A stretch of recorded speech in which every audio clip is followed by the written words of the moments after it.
স্বাগত bdvs24.com এর সাথে আছে আমি প্রদীপ বিশ্বাস। শুরুতেই থাকছে সংবাদ শিরোনাম। হাসিনার সম্মতিতে পরিকল্পিত মাদক সন্ত্রাস।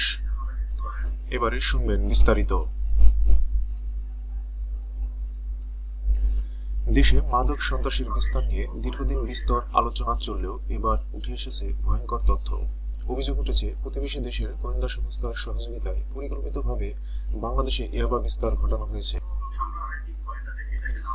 যার মূল লক্ষ্য ছিল যুব সমাজকে ধ্বংস করা এবং দেশের অর্থনীতিকে পঙ্গু করে দেওয়া।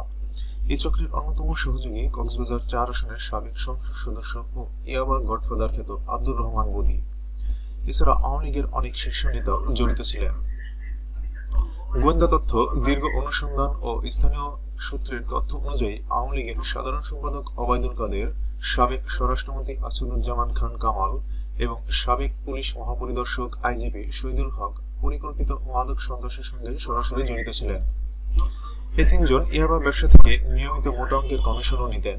গোয়েন্দা সংস্থা ও আওয়ামী লীগের কয়েকজন নেতার পক্ষ থেকে বিষয়টি কয়েকবার সাবেক প্রধানমন্ত্রী শেখ হাসিনাকে জানানো হলেও তিনি উল্টো সংশ্লিষ্টদের ধমক দেন। এ কারণে মাদক সন্ত্রাসে তার নীরব সম্মতি ছিল বলেই অভিযোগ উঠেছে। এখানেই শেষ নয়, কাদের কামালের বিষয়ে মুখ খোলার কারণে প্রাণ দিতে হয়েছে আত্মসমর্পণ করা ইয়াবা মাফিয়া হাজী সাইফুল আলমকে। পুলিশের সেফ হোমে থাকার সময় তাকে পরিকল্পিতভাবে বের করে হত্যা করা হয়। অন্যদিকে মাদক বিরোধী অভিযানের নামে শত শত মানুষকে বিচার বহির্ভূতভাবে ক্রস ফায়ারে হত্যা করা হয়েছে, অথচ প্রকৃত গডফাদাররা থেকেছে ধরাছোঁয়ার বাইরে। গোয়েন্দা প্রতিবেদনে ধামাচাপা। কক্সবাজারে কাজ করা গোয়েন্দা সংস্থার এক শীর্ষ কর্মকর্তা জানান, মাদক কারবারে জড়িত থাকায় 2018 ও 24 সালের বিতর্কিত জাতীয় নির্বাচনের আগে গোয়েন্দা সংস্থার পক্ষ থেকে প্রাণপণ চেষ্টা করা হয়েছিল আব্দুর রহমান বদি এবং তার স্ত্রী শাহিন আক্তার চৌধুরী যাতে আওয়ামী লীগের মনোনয়ন না পান, কিন্তু ওবায়দুল কাদের ও আসাদুজ্জামান খানের তৎপরতায় সেই প্রচেষ্টা ব্যর্থ হয়। বদির পরিবর্তে মনোনয়ন পান স্ত্রী শাহিন আক্তার চৌধুরী। গোয়েন্দা তথ্য বলছে, বদির ইয়াবা ব্যবসা থেকে মোটা অঙ্কের কমিশন পেতেন ওবায়দুল কাদের, আসাদুজ্জামান খান ও শহীদুল হক। বিষয়টি নিয়ে নানা সময় গোয়েন্দা সংস্থার সর্বোচ্চ পর্যায়ে আলোচনা এলেও কোনো ব্যবস্থা নেওয়া সম্ভব হয়নি। টেকনাফে দায়িত্ব পালন করা দুজন সাবেক ওসি জানিয়েছেন, সীমান্ত দিয়ে যত ইয়াবা ঢুকত তার কমিশন নিয়মিতভাবে বদি ও শীর্ষ নেতাদের কাছে পৌঁছে যেত। তারা আরো জানান, মাদক নির্মূলের নামে কয়েকশো হত্যা এবং ইয়াবা বিরোধী অভিযানগুলো ছিল কেবলই লোক দেখানো। স্থানীয় পাচারকারী এবং ছোট ডিলারদের গ্রেপ্তার করা হলেও আসল নেতাদের বিরুদ্ধে ব্যবস্থা নিতে বারবার বাধা দেওয়া হতো। গোয়েন্দা সংস্থার মাঠ পর্যায়ের কয়েকজন কর্মকর্তা একই ধরনের তথ্য দিয়ে বলেন, উচ্চ পর্যায়ে নেতাদের নাম এলেই আমরা কিছু করতে পারি না। তারা এতটাই প্রভাবশালী যে তাদের ছায়া আমরা স্পর্শ করতে পারি না। গোয়েন্দা সূত্র জানায়, প্রতিবেশী দেশের সহযোগিতায় পরিকল্পিতভাবে বাংলাদেশে ইয়াবার আগ্রাসন ঘটানো হয়েছে। উদ্দেশ্য ছিল যুব সমাজকে ধ্বংস করা এবং দেশের অর্থনৈতিক কাঠামো দুর্বল করা। হাসিনার সম্মতিতে মাদক সন্ত্রাস। গোয়েন্দা সংস্থার পক্ষ থেকে একাধিকবার সতর্ক করার পর আওয়ামী লীগের অভ্যন্তরে মাদক ব্যবসা নিয়ে অসন্তোষ দেখা দেয়। একদল আওয়ামী লীগ নেতা প্রধানমন্ত্রী শেখ হাসিনার কাছে অভিযোগ জানালে তিনি বিষয়টি আমলে না নিয়ে উল্টো তাদের ধমক দেন। সূত্র জানায়, 2018 সালের নির্বাচনের আগে কক্সবাজার ও 4 আসনের সাবেক সংসদ সদস্য অধ্যক্ষ মোহাম্মদ আলীর নেতৃত্বে একটি দল গণভবনে গিয়ে বদির বিরুদ্ধে মাদক ব্যবসার ভয়াবহতা তুলে ধরে। কিন্তু শেখ হাসিনার অভিযোগটি গুরুত্ব না দিয়ে বলেন, আপনাদের সময় তো মাদক এসেছে দেশে, এখন তো কথা বলার দরকার নেই। এর প্রতিনিধি দলের সঙ্গে উপস্থিত কক্সবাজার জেলা যুবলীগের সাবেক সভাপতি ও আওয়ামী লীগ নেতা সোহেল আহমেদ বাহাদুর বিষয়টি নিশ্চিত করেন। আরোপ করে তিনি বলেন, নেত্রী এমনটা বলবেন কখনো ভাবিনি, মনে হয়েছে নেত্রী সবই জানেন। অভিযোগটির পরিপ্রেক্ষিতে ওবায়দুল কাদের বদিকে সঙ্গে নিয়ে বঙ্গভবনে গিয়ে শেখ হাসিনার সঙ্গে দেখা করেন।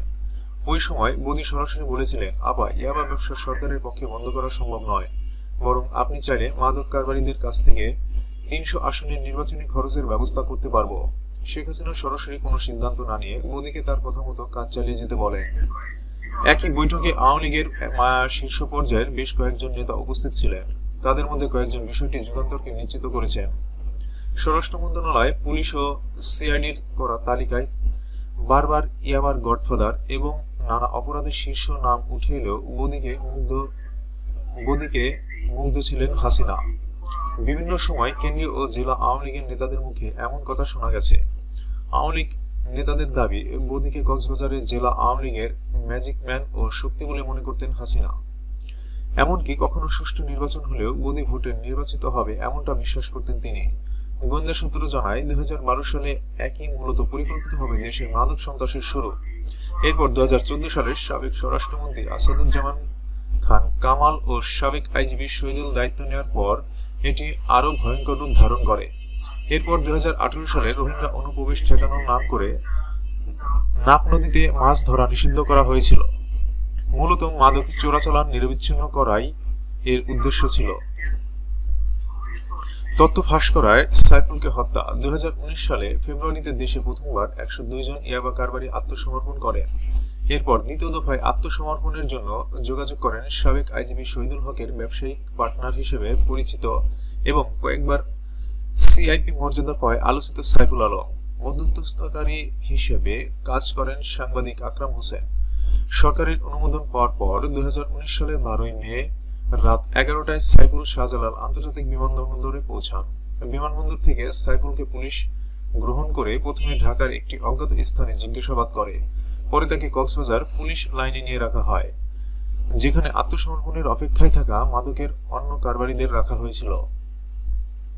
গোয়েন্দা সংস্থা ও পুলিশ জিজ্ঞাসাবাদে সাইফুল ইয়াবা কারবারে জড়িত অনেক প্রভাবশালী ব্যক্তির নাম প্রকাশ করেন। তাদের মধ্যে রয়েছেন ওবায়দুল কাদের, আসাদুজ্জামান খান কামাল ও শহীদুল হক।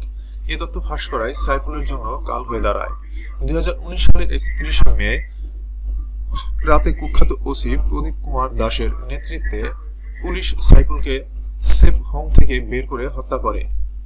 এই হত্যাকাণ্ডের পর ইয়াবা কারবারিদের আত্মসমর্পণের প্রক্রিয়া থেমে যায় এবং মাদক নির্মূল উদ্যোগ নিয়ে প্রশ্ন ওঠে।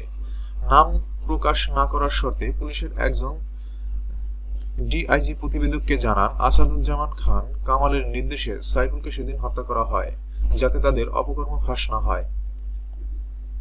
এদিকে জানা যায়, 2018 থেকে 2020 সাল পর্যন্ত শুধু ওসি প্রদীপের আমলে টেকনাফে পুলিশের ক্রসফায়ারে 144 জন নিহত হয়েছে। সোনার ডিমপাড়া হাঁস ছিলেন বদি। দীর্ঘদিন কক্সবাজার সহ দেশের সীমান্তবর্তী এলাকায় ইয়াবা ব্যবসা চললেও এর প্রকৃত সুবিধাভোগী ছিল ক্ষমতাসীনদের দলের শীর্ষ পর্যায়ের কিছু প্রভাবশালী নেতা ও আইন শৃঙ্খলা বাহিনীর কতিপয় প্রভাবশালী কর্মকর্তা। বদির ঘনিষ্ঠজন ও কয়েকজন মাদক ব্যবসায়ী নাম প্রকাশ না করার শর্তে জানান, বদি শুধু একজন মধ্যস্থতাকারী ছিলেন। তিনি ছিলেন সোনার ডিমপাড়া হাঁস, যিনি ক্ষমতায় আশীর্বাদ নিয়ে সীমান্ত থেকে রাজধানী পর্যন্ত ইয়াবা সরবরাহের বিশাল চক্র নিয়ন্ত্রণ করতেন। তার কমিশনের অংশ পেতেন ওবায়দুল কাদের, আসাদুজ্জামান খান কামাল সহ আরো অনেকে। তদন্তের মাধ্যমে জড়িতদের বিচার জরুরি। উচ্চ পর্যায়ে কেউ জড়িত না থাকলে বদিকে শাস্তির বদলে মনোনয়ন দেওয়া হতো না বলে মন্তব্য করেন ট্রান্সপারেন্সি ইন্টারন্যাশনাল বাংলাদেশের টিআইবি নির্বাহী পরিচালক ও দুর্নীতি দমন কমিশন দুদক সংস্কার কমিশনের প্রধান ডক্টর ইফতেখারুজ্জামান। তিনি বলেন, এ তথ্য আমার কাছে নতুন বিষয় মনে হয় না, কারণ ইয়াবা বা মাদক ব্যবসা নিয়ন্ত্রণের সবচেয়ে প্রভাবশালী রাজনৈতিক ব্যক্তি ছিলেন আব্দুর রহমান বদি। তবে তিনি যে এককভাবে অপারেটর করেননি, তার ভদ্র সহায়ক ও যোগ সাজসজ্জাকারী তাকে সুরক্ষা দান করেছেন।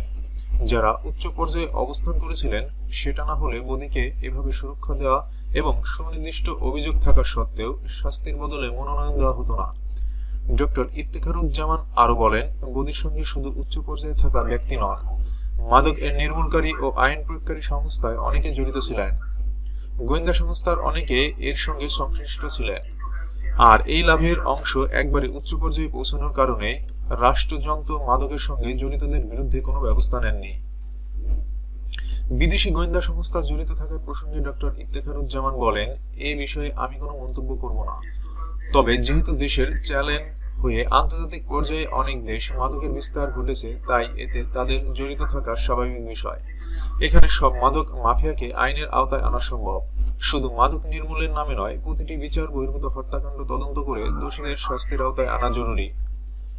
এই বিষয়ে কোনো পদক্ষেপ নেওয়া হচ্ছে কিনা জানতে স্বরাষ্ট্র উপদেষ্টা ও স্বরাষ্ট্র সচিবের সঙ্গে একাধিকবার যোগাযোগের চেষ্টা করা হলেও সাড়া পায়নি।